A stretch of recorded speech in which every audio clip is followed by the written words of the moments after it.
Hi, everyone, and welcome to the Brazelton Touchpoint Center podcast series and webinar. We're excited to have you join us for another episode. Today, we're going to be discussing fatherhood with Richard Cohen and Kevin Grunberg, and I'm going to invite them to introduce themselves. Richard, can you start? I'm Richard Cohen, and I have a lot of experience. I was a Touchpoints trainer for a while. Work a lot with home visitors, was a Head Start director, and a social service agency that worked with young children, mostly in the child welfare system. So we come to this work both at the academic and at the applied level. Great, thanks, Richard. And Kevin, could you introduce yourself? Hi, my name is Kevin Grunberg, and I'm a clinical psychologist in Los Angeles. I'm the director of Love Dad, and we're a new program, our new organization that's focused on integrating fathers into support services for young children and developing families. Thanks, Kevin and Richard, for joining us today for this topic. Fatherhood is something that comes up quite a bit, whether it be within the Brazelton Touchpoints Learning Network or just in the different fields relating to child and families as well. So I'm really excited to get to connect with both of you about it, as you guys have a lot of experience and research in the field. So just to go over some of the topics we're going to touch today is the biological factors of being a father, co-parenting, and it's for some of you that are working with families, how you can integrate fathers into your work as well. So we can jump right into it. One of our first questions is, what are some of the biological underpinnings that support fatherhood and bonding with a child? Yeah, I think this is a really important topic, and I'm glad that we're starting here. Everyone knows a lot about how moms go through hormonal changes and all of the things that happen in the 9 months of pregnancy, but not as many people really understand that dads go through a time where they are preparing to nurture, and that they go through parallel hormonal changes when they are in the presence of pregnant partners. And so what we see first and foremost is a lowering of the testosterone level, and that lasts through their lives, so that they are more open to nurturing. We also see increases in oxytocin levels and an alignment of oxytocin levels between the mother and the father when they are living together during the pregnancy. And so what we have is a pair that is prepared to nurture and not just a mom. So it's a really important part of understanding the significance and centrality of dads in children's lives. Kevin, is there anything you'd like to add? Well, I think, I'll talk a little bit about some of the differences in how moms and dads parent, because I think, as Richard explained, there's really a lot happening behind the scenes for fathers that prepare them to nurture and prepare them to work together with their partner. I think of a story of my brother-in-law, Fitz, and we were out to lunch with his 7-month-old baby about 2 months ago. And the baby was quite quiet for the majority of the meal until the end, when Fitz picked him up, and Fitz placed him on his forearm and essentially started doing bicep curls with Ewan on his forearm. And quiet little Ewan all of a sudden came to life. He was engaging, he was giggling, he was smiling, he was joyful, and Fitz was looking confident and proud and connected with his baby. And these neurochemical changes that are happening in the perinatal period are all at play in this interaction. So the reward systems, for example, for oxytocin are different for mothers and fathers. For fathers, higher levels of stimulatory contact or rough and tumble play tend to produce a release of oxytocin. So the movement, I would say the bicep curl that Fitz was using or doing with Ewan was releasing oxytocin for him and was giving him a sense neurochemically of connection with his baby. And likewise, Ewan was also having that same oxytocin release as a result of that type of interaction. Now, where moms tend to have oxytocin release during more affectionate contact and just caregiving of the baby. The bicep curl is reflective of an interactive style that's different for moms and dads. Dads tend to be a little less predictable, more exciting. They tend to be a little rougher. They tend to, I would say, also carry their babies outwards as opposed to towards the chest. And when you think of this in the context of two parents doing different things, it's promoting a range of skills, I think, around autonomy, around a child's sense of independence. It's giving them an outward orientation towards the world, a curiosity about what's happening, kind of outside of the kind of dyadic experience between a parent and a child. And it's exciting. And babies starting from a few months are really expecting these different types of interactions between their moms and dads. And that's really important. I don't know, Richard, would you add to this?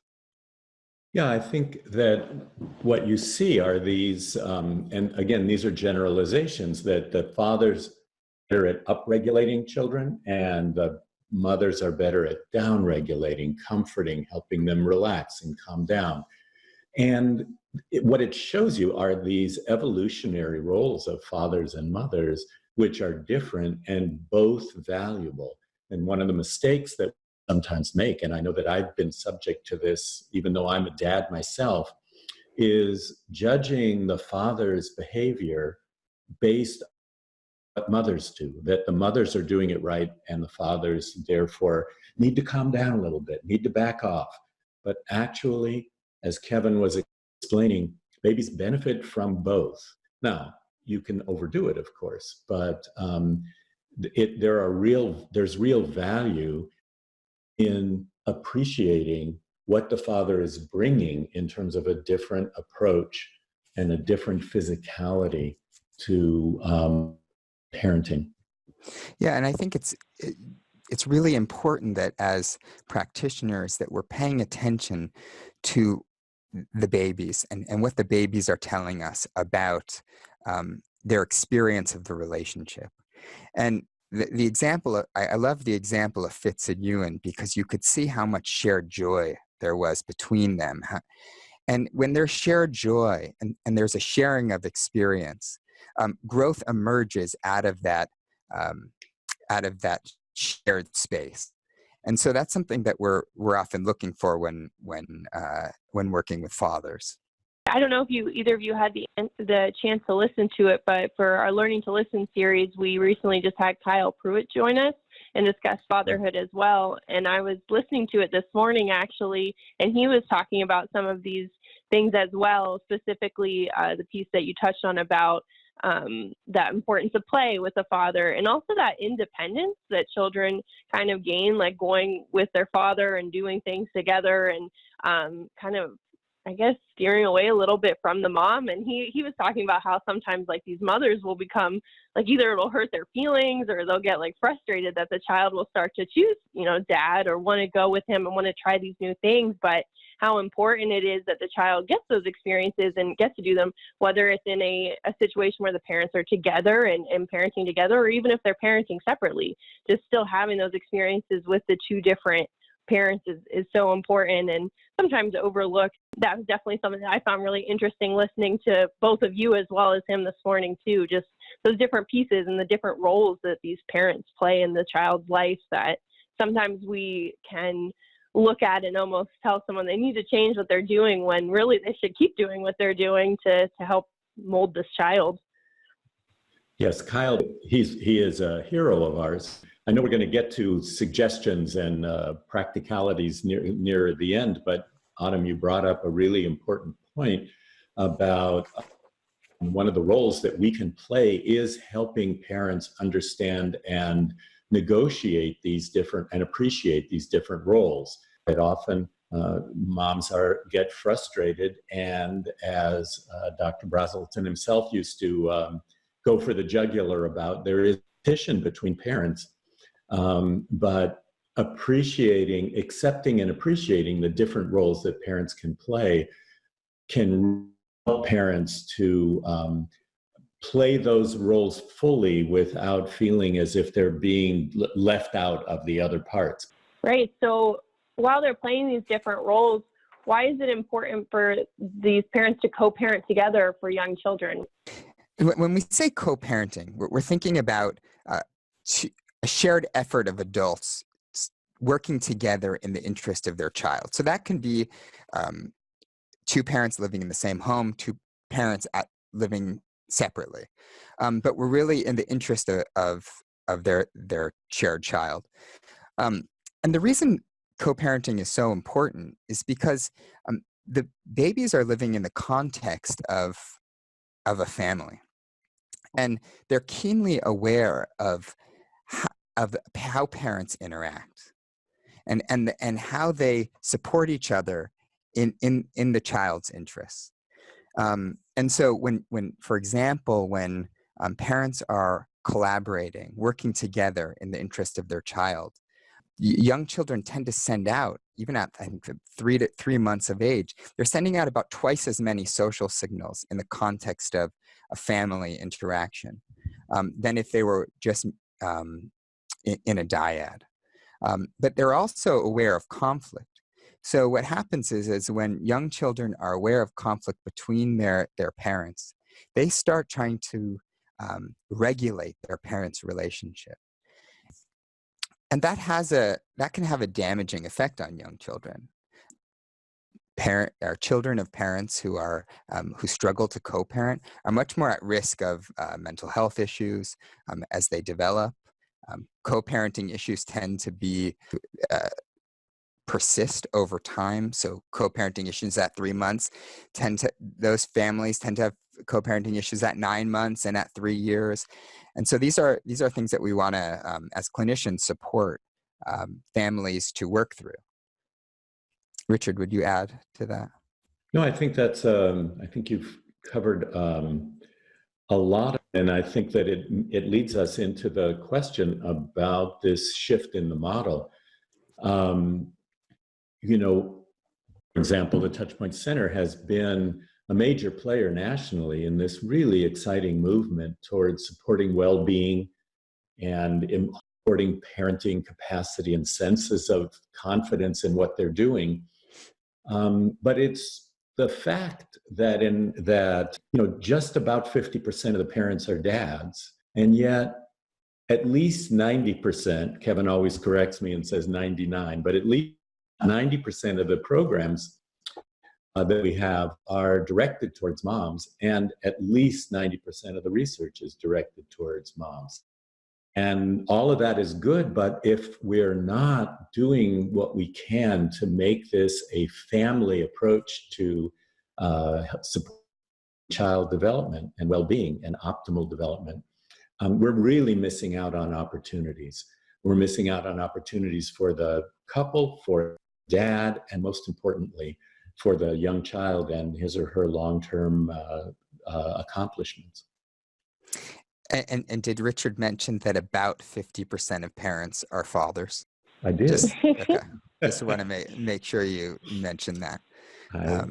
Yeah, I think that's great that we're starting to make these changes and also acknowledge these differences between parents, but also bringing them together to work together. Again, something else that Kyle had said that I found really interesting was that these dads-only groups weren't as effective as the groups that all included the moms too, which I think on the surface, at least to me, someone who's not as familiar with it and I don't have a background in it, I think it made sense kind of that a dads-only group would be successful because like, oh, you have this person to bounce ideas off of, they're just like you, it's a safe space. But how much more effective it could really be when you brought mom into it too, and these conversations you could have together and discussing co-parenting as well.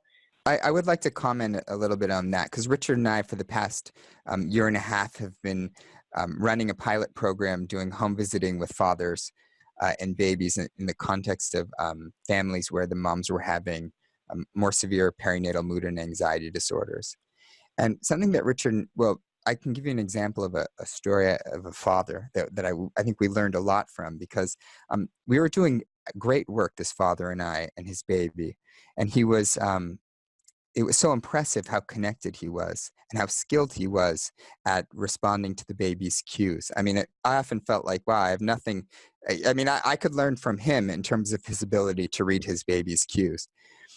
And one of the caveats to us meeting was that his wife had to be at her own treatment while we were meeting, because she had so much anxiety about being away from the baby. And there were a few situations where she wasn't able to do that and was present in the session. And what happened was that the dad was so shut down in the context, as a parent, in the context of his relationship with his wife and the baby, that all this great work we were doing around reading cues and building his confidence and competence as a father was not, he wasn't able to utilize that in his family. And I think it gave Richard and I a lot to sort of reflect on about how we go about, or how we continue to develop our work with fathers, and how important it is to engage moms as well. And we agree with Kyle. Exactly. We agree with Kyle. Yeah. We agree with Kyle that the model should be a family and inclusive model. And the pilot program that Kevin was talking about, we developed because we wanted to make contribution at the practice and policy level to the importance of having dads involved from the beginning. And we just didn't have enough experience working directly with dads as home visitors to be able to know exactly what to say to people. So we thought the best thing to do was to start out doing it ourselves, which we did, and it was pretty amazing. But ultimately, a dyad model always has a third wheel of the other parent. Whether the parent is living in the home with the primary caregiver and child or not, a model that just focuses on the dyad always makes the other person, the other parent, an outsider. And so that's the big shift that we're thinking about. So through those experiences, whether the hands-on ones or through the research that you've started to learn too, what are some suggestions that you would make to practitioners that are working with families, how they can integrate fathers into their work? What can they do today? I think there are a few things. I'll start and Kevin will pick up.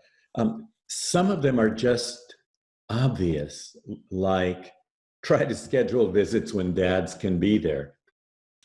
Ask about how dads are involved. Find out if the dad isn't there, find out from the mom how the dad is involved, even if dad isn't living in the home. One of the things that we know from Alan Michael Graves in Project Fatherhood is that lots of fathers, particularly in African American communities, who are not living with the mother and baby, are highly involved and still can play an important role baby's life.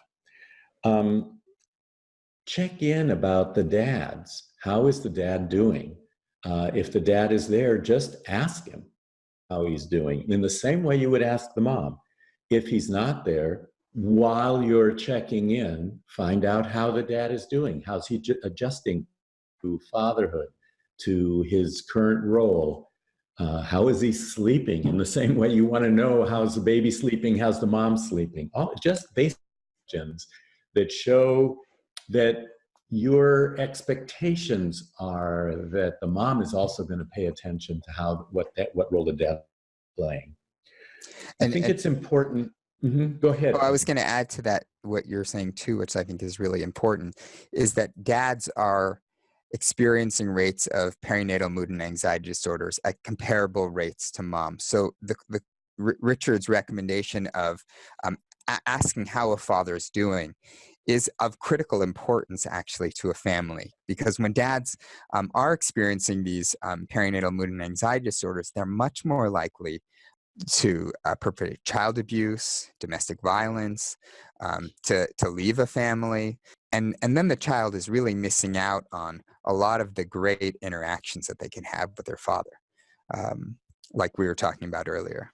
The other two pieces that are important, we already talked about encouraging the parents to talk to each other and understand the differences and similarities. But I also think that it's important for us as the people with families to reflect on our own attitudes towards dads. We started talking about this earlier, where we use the standard of the mom as the right way to do it. And when you have that feeling that, ooh, dad's not doing it right, the first thing that I highly recommend people do is watch the baby. Does the baby look like she or he is overwhelmed? It's too much? Or is the baby actually encouraging this kind of activity? But I also think a certain amount of reflection, and it can happen in supervision, it can happen all around, about our own experiences with dads, with men, about how those experiences and expectations and societal norms affect our own openness to including dads. This is not a matter of pointing fingers at anyone, but just at understanding. Lots of women have had difficult experiences with men and with fathers. And those predispose you to see the next man and the next dad in certain ways. And that affects our ability to work effectively with families. And that's the direction that we want to move in. And some reflection around that can be very helpful in opening out, in having us open ourselves up to including the family. Well said. Yeah, I think that makes a lot of sense. It's something that we talk about in Touchpoints training as well, with different things with your biases and what you're bringing to a conversation or a situation.